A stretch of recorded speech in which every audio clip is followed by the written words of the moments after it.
আমার জামাইয়ের মতো জামাই ছিল না। হত্যাকাণ্ডই এত তো আর কিছু না, দেখাই তো যাচ্ছে। তাদের ধরে ফাঁসি দিতে হবে। বুলেটার কি ছবি আইছে মোবাইলি।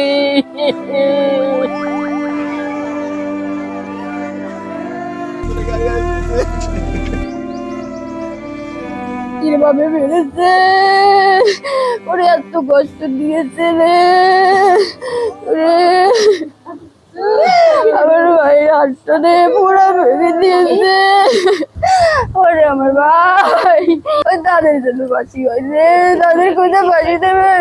আমরা সবাই নিজের চাইলে তাদের ধরে ফাঁসি দিতে হবে। আমার জামাইয়ের মতো জামাই ছিল না। আমার একমাত্র মেয়ে। আজ বিয়ের বয়স 4 বছর 3 দিন। তার বিবাহ বার্ষিক 22 তারিখ গেছে।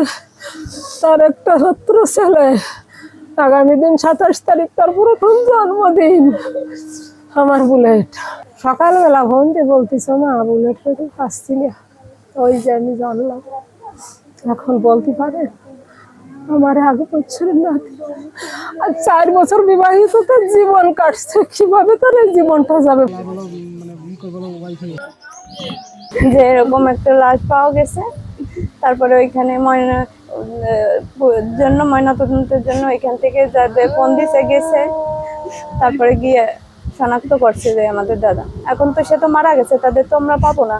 আশা করি এর বিচার আমরা পাবো। হত্যাকাণ্ডই এত তো আর কিছু না, দেখাই তো যাচ্ছে। কিন্তু তার কারোর সাথে কোনো গ্যাঞ্জাম ছিল না, অফিসিয়াল সূত্রেও না, আর পারিবারিক ক্ষেত্রে আমাদের কারোর সাথে কখনোই ঝামেলা হয়নি। আমরা চাই এর বিচার হোক। ওরে তার জন্য ভালো মতন সাজায় মোবাইলই দেখছে। আমার আর এক মেয়ের ছেলে উত্তরপ্রদেশ, তাই ডাক্তারি করে। বুলেটে তো আইনিয়া, বুলেটের কি ছবি আইছে মোবাইলি। বাড়ির বংশের আমার বারবিটা খুব কষ্ট করে লেখাপড়া শিখে চাকরি টাকরি নিয়েছে। এলাকায় এসে সে সাধারণ মানুষের মতো সবার সাথে সুন্দর পরিবেশে, ছোট বড় মা খুবই সবার সাথে খুব আন্তরিকতা ভাবে সে চলাফেরা করছে। আর জানি না ঈশ্বর কোনভাবে কি করছে, তার নিজের জীবনটাকে এইভাবে গুণের যে কি বলবো, এইটা আমাদের ভাষায় আমরা বলতে পারি না।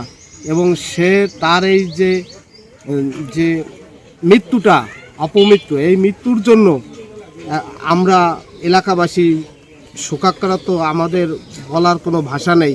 জোর দাবি জানাই যেন তার এই মৃত্যুর বিচার যেন সরকার করে।